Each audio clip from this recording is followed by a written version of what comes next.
Hello, my name is Omar Rutland, and I am presenting my LP 5.2 final project presentation. We live in a technological age where sales and marketing has become an integral part of everyday life in an ever-changing environment. And many organizations are now realizing that having a well-trained sales and marketing team will have a profound effect in the overall fail or success of any organization. Marketing is more than just arranging store shelves for customers to see or maintaining inventories of products for future sales. Marketing and sales is a combination of all these activities and much more. The best market and sales teams within the organization are the ones who have a clear understanding of the mission and the vision and the values of the organization. Authentic marketing is not the art of selling what you make, but knowing what to make. It is the art of identifying and understanding customer needs and creating solutions that deliver satisfaction to the customers and the profits to the producers and benefits for the stakeholders.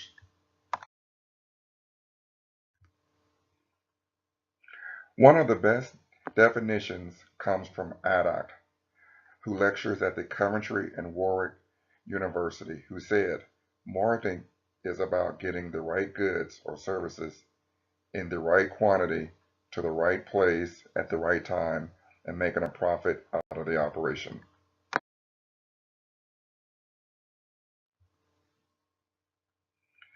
The best market and sales teams within the organization are the ones who have a clear understanding of the mission, the vision, and the values of the organization.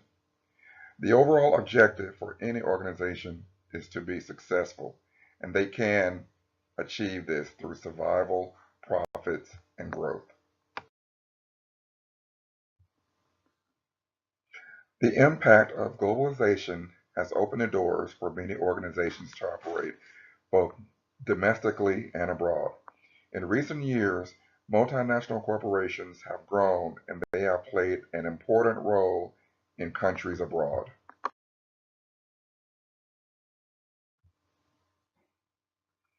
As people, ideas, knowledge, and goods move more easily around the globe, the experiences of people around the world become more similar.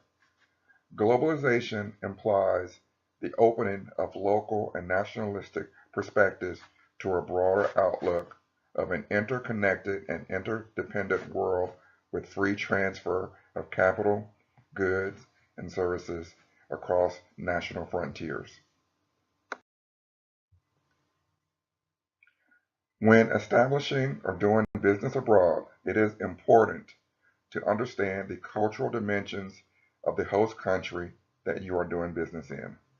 Planning and flexibility are likely the two most important words in a successful business.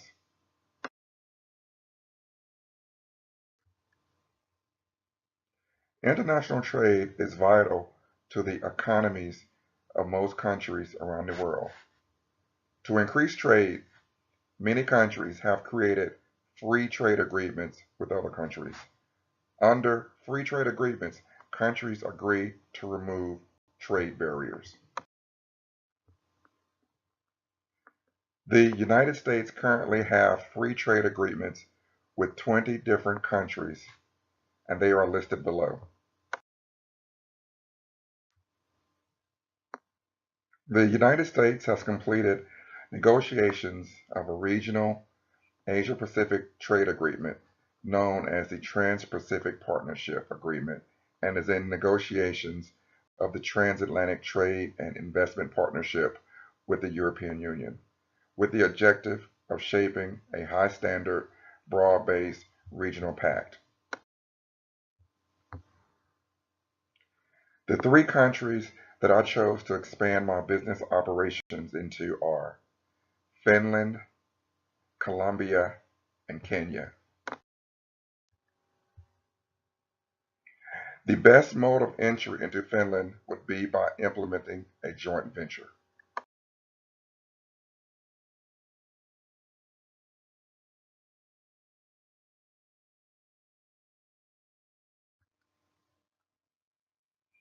Finland has a large industrial and services industry base.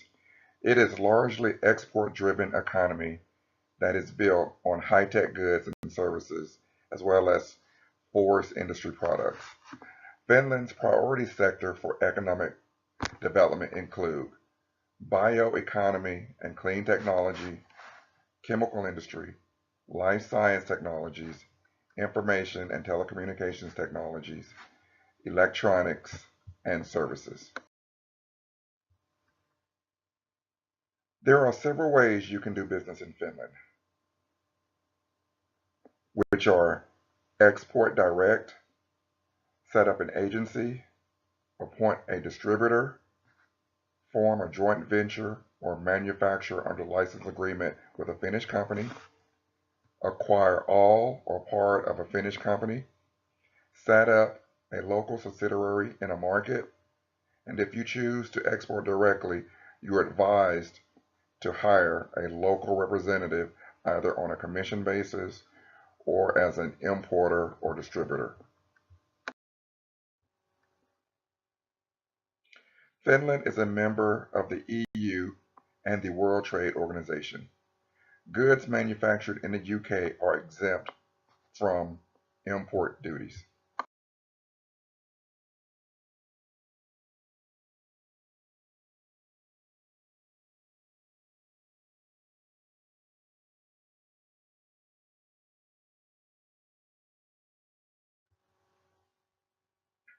Doing business in Finland is very similar to doing business in the UK.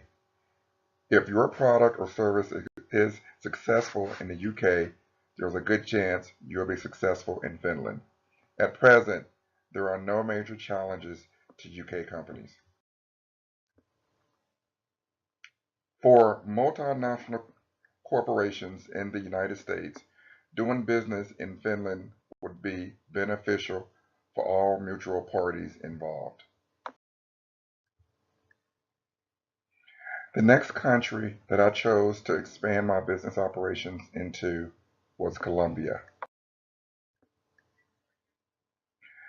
The market entry strategy for Colombia would be to secure an agent, representative, or distributor in Colombia, which requires a contract that meets the provisions of the Colombian Commercial Code, or focus on formality, personal relationships, and trust when negotiating agreements and contracts.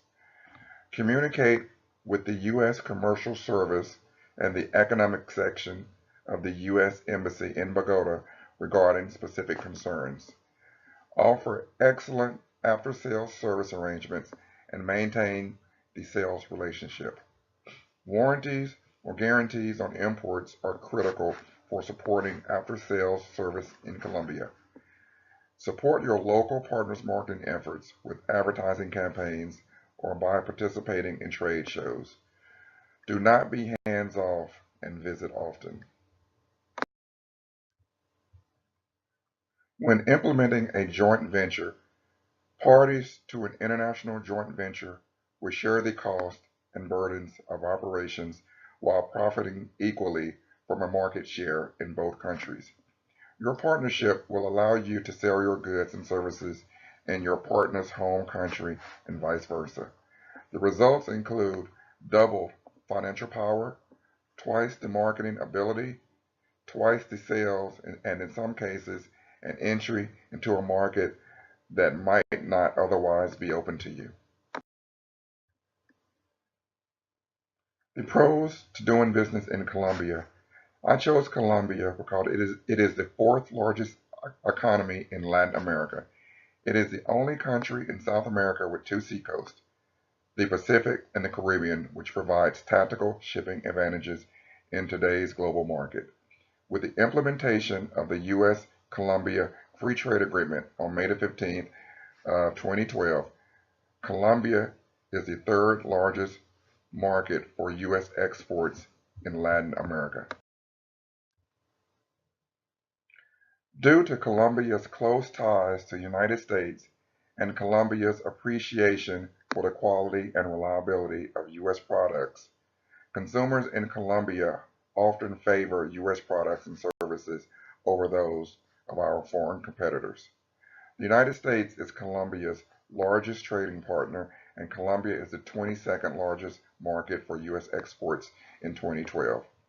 U.S. exports to Colombia in 2012 topped 16 billion, which was an increase of more than 14% over 2011.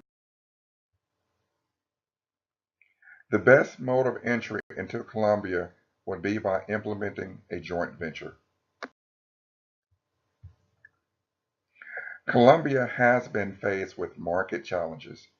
While working to improve the issue, Colombia has struggled with the requirements of the existing government procurement framework, which calls for open bidding in public tenders.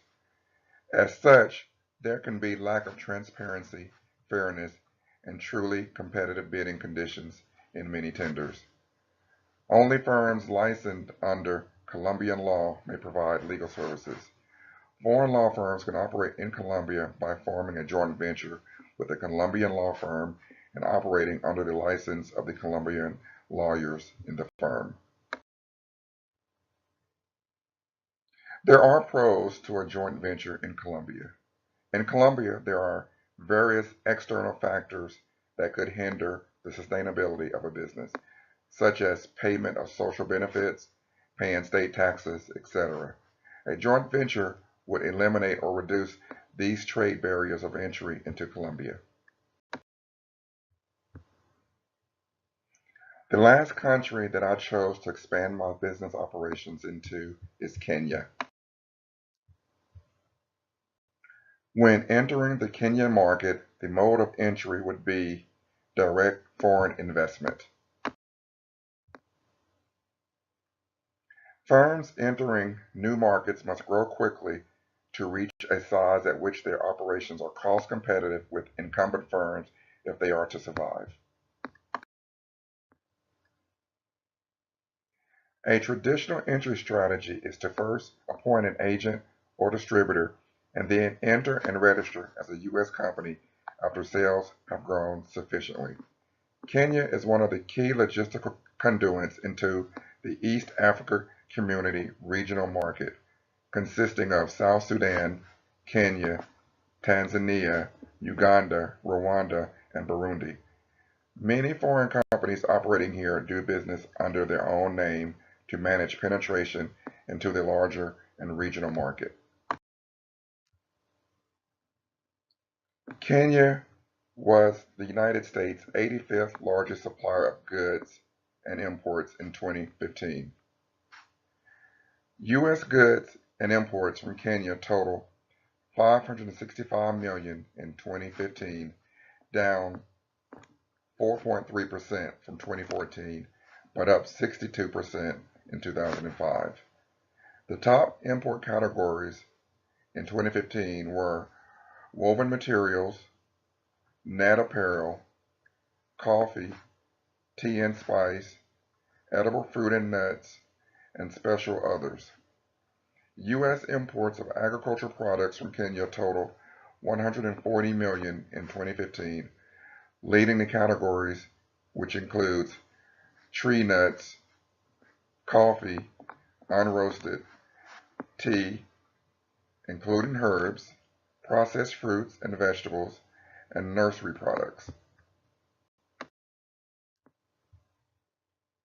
There has been market challenges for Kenya. Kenya is not a low-cost economy. In fact, the cost of skilled, educated labor is high by developing world standards. A very large portion of the youth population under the age of 35 is relatively unskilled and subsist in an employment environment that offers few opportunities. Even so, Kenya's skilled, educated labor pool is relatively abundant in comparison with neighboring countries. Shipment times from the U.S. can sometimes average 8 weeks, and customs irregularities are not unusual. If market size warrants the need, U.S. firms should consider warehousing in Kenya for prompt supply and customer service. Despite the many challenges that Kenya presents, There are a good number of opportunities locally and regionally. In fact, with the stabilization of the Kenyan shilling trading between 84 to 87 to the dollar, U.S. exports increased by over 14% in 2013. To establish a legal presence in Kenya, U.S. firms may need to register with Kenya's Registrar of Companies as a foreign company rather than register a business or incorporate in Kenya. Incorporation of a company in Kenya as a subsidiary of a U.S. corporation as opposed to the registration of a U.S. firm is more complicated and expensive process. One of the most important strategic decisions in international business is the mode of entry into a foreign market. When deciding on entering into the foreign international market, organizations will be faced with a variety of options to think about. These options can vary from costing to the amount of risk or the degree of control which can be exercised over them. The choice of entry mode is widely regarded as a frontier issue in international business and is also viewed as a very important strategic decision for multinational corporations in their international expansion. Therefore, it is up to the management to determine which mode of entry is most suitable for the country they are considering entering into.